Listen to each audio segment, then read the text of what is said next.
Imagine a sky that doesn't just hold the sun, but seems to pulse with the weight of unseen worlds just beyond the reach of human sight. We've all heard the Sunday school version of Enoch, the man who took a walk with God and simply never came back. It's presented as a peaceful, almost poetic exit. But if you dig into the ancient scrolls and the texts left out of the standard canon, the story of Enoch isn't just a quiet stroll into the sunset. It's an high-stakes cosmic thriller. Enoch was living in a world on the brink of a total moral collapse, a pre-flood era where the boundaries between the divine and the corrupted had been violently torn open. He wasn't just a holy man in a robe. He was a cosmic whistleblower, a scribe tasked with documenting the forbidden secrets of fallen angels and the rise of the Nephilim, while his neighbors were distracted by the New Age gifts of these celestial rebels: warfare, vanity, and dark sorcery. Enoch was being prepared for a transformation so radical that the physical laws of Earth could no longer hold him. Have you ever felt like you're the only person who sees the world tilting toward a cliff while everyone else is busy celebrating the view? That was Enoch's daily reality. Today, we're going behind the familiar verses to explore the intense years leading up to his disappearance. We're looking at the weight of the secrets he carried, the terrifying petitions he wrote for fallen beings, and the moment he became so other that he simply phased out of our reality. Before Enoch was taken, he had to be rebuilt from the soul up. To understand Enoch, you have to understand the neighborhood he grew up in. This wasn't a peaceful, primitive paradise. By the time Enoch reached his prime, the world was becoming a very strange and violent place. You have to remember that Enoch was the seventh from Adam. This means he was part of a generation that could still talk to people who had talked to the first man. The memory of Eden was still fresh, but the influence of the fall was accelerating. There's a specific atmosphere in the air during this time, a feeling of the end of an era. The ancient texts describe this period as the time when the Watchers descended. These weren't just abstract spirits. They were physical presences that disrupted the natural order. Imagine living in a village where suddenly, beings of immense power and terrifying beauty show up and start changing everything. They didn't come with swords at first. They came with gifts. They taught people how to mine the earth, how to make weapons, how to use herbs for spells, and how to change their appearance with makeup and jewelry. It sounds harmless until you realize they were teaching humanity how to be obsessed with themselves and how to kill each other more efficiently. Enoch was watching all of this. He was seeing the purity of the world get stained by this forbidden knowledge. He was likely a very lonely man because he refused to participate in the new trends. While everyone else was learning how to forge bronze swords or paint their eyes to look like gods, Enoch was looking at the stars and asking the Creator why the world felt so heavy. There's a moment in the extra-biblical traditions where Enoch is described as a craftsman or a scribe, someone who valued the truth over the shiny new distractions of the fallen ones. He began to have dreams. These weren't your typical, forgot to lock the front door, dreams. These were cosmic, panoramic visions that peeled back the skin of reality. He started seeing the wheels of the universe turning. He saw where the wind comes from and where the sun goes when it sets. But more importantly, he started seeing the corruption of the Watchers from God's perspective. Think about how heavy that burden would be. You're living your life, trying to raise your family, trying to be a good person, and suddenly you're shown the spiritual blueprints of the entire rebellion. You realize that the gods your neighbors are worshipping are actually traitors who have abandoned their posts in the higher realms. This is where the tension starts to build in Enoch's life. He wasn't just a quiet observer anymore. He was becoming a repository for the truth in a world built on lies. He was the man who knew too much. As Enoch's reputation grew, he wasn't exactly popular. Think about the psychology of a crowd. If everyone is enjoying a new technology or a new way of living, and one man stands up and says that this path leads to a flood, that man is going to be hated. Enoch became a target. There are accounts that suggest he had to go into hiding or live in deep seclusion for long periods. Can you imagine the silence of those years? He would spend days, weeks, even months in total communion with the Spirit. This is what it actually means to walk with God. It's not a metaphorical stroll. It's a systematic decoupling from the logic of the world. He was literally training his mind and soul to vibrate at a different frequency. Every time he prayed, every time he meditated on the laws of the universe, a little bit more of his earthly weight fell away. He was becoming less of a creature of dust and more of a creature of light. His skin is said to have started glowing, and his eyes had a fire in them that people couldn't look at directly. He was becoming a stranger to his own species. But why did God pick him? Out of all the people living in that era, why was Enoch the one selected to bypass the one thing every human has to face? Death. To understand this, we have to look at the concept of the intercessor.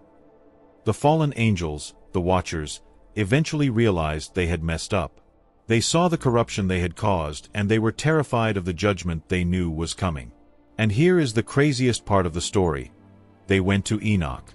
These powerful, ancient beings who had taught men the secrets of the stars were so desperate that they asked a human man to pray for them. They asked Enoch to write a petition to God on their behalf, asking for forgiveness. Imagine that scene.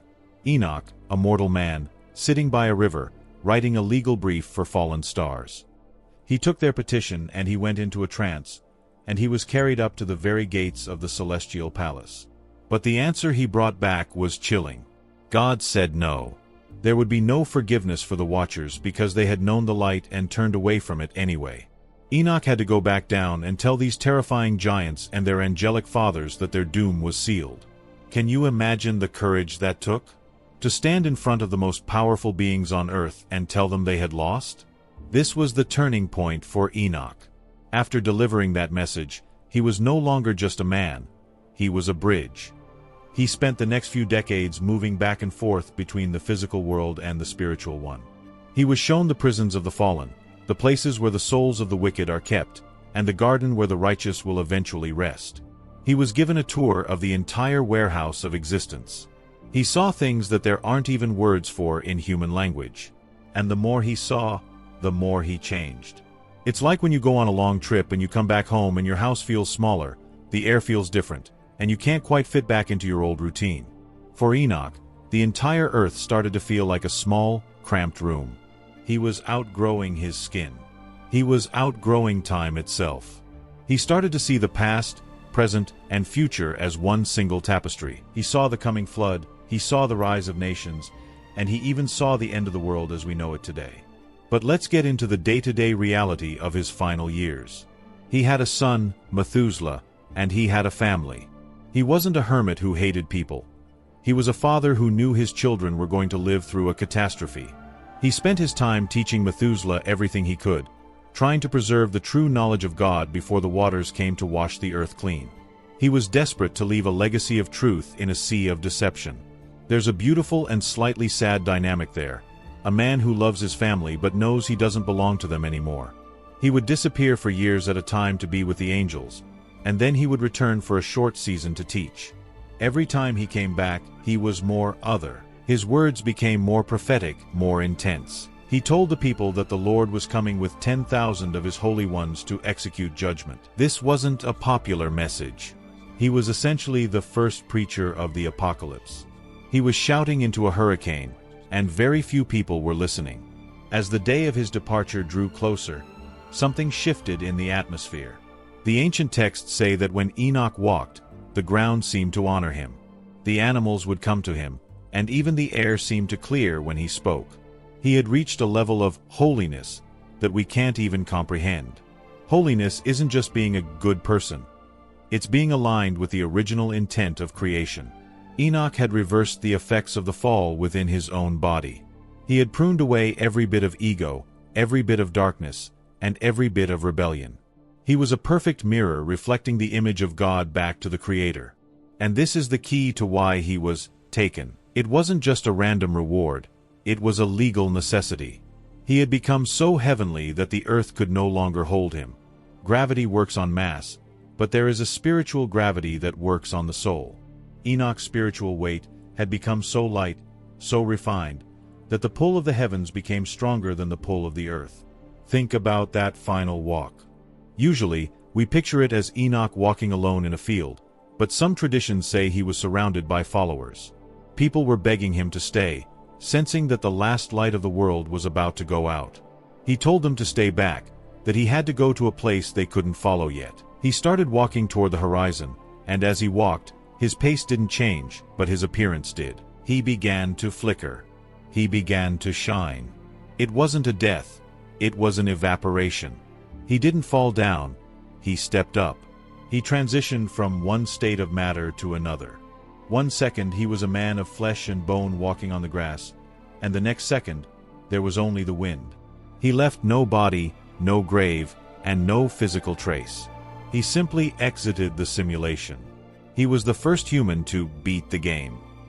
Now, why does this matter to us right now, thousands of years later? Because we are living in a world that looks a lot like Enoch's. We are surrounded by new technologies that distract us, by violence that seems to be escalating, and by a sense that the foundations are shaking. Enoch's life is a blueprint for how to live when the world is ending.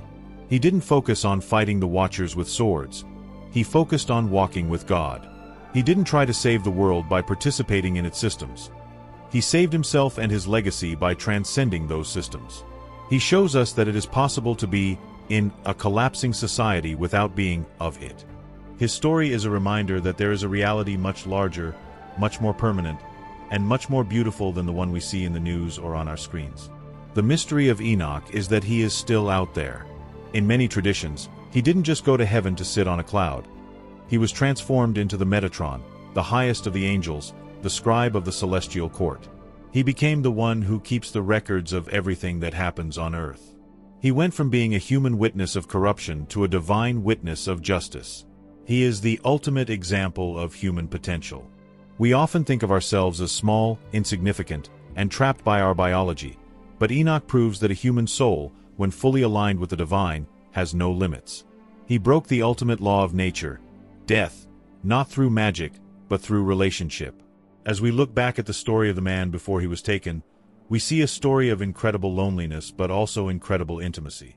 He was a man who chose the invisible over the visible.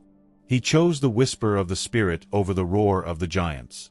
And in the end, the whisper was stronger. So, next time you feel overwhelmed by the state of the world, remember the man who walked until he disappeared. Remember that your life isn't defined by the chaos around you, but by the presence you walk with. Enoch's departure wasn't just a miracle for him. It was a promise for all of us. It was a sign that the door is open, that death is not the final word, and that there is a way to walk so closely with the light that the darkness can't find you anymore. He was the pioneer of the path we are all invited to walk. He was the seventh from Adam, the one who saw the beginning and the end, and the one who is waiting for the rest of us to find our way home. Keep walking, keep looking up, and don't be afraid to be a stranger in a world that has forgotten where it came from. Because like Enoch, you might just find that you're closer to the finish line than you think. And when that veil finally thins for you, let it find you already halfway through it, walking in step with the one who called you by name before the world even began.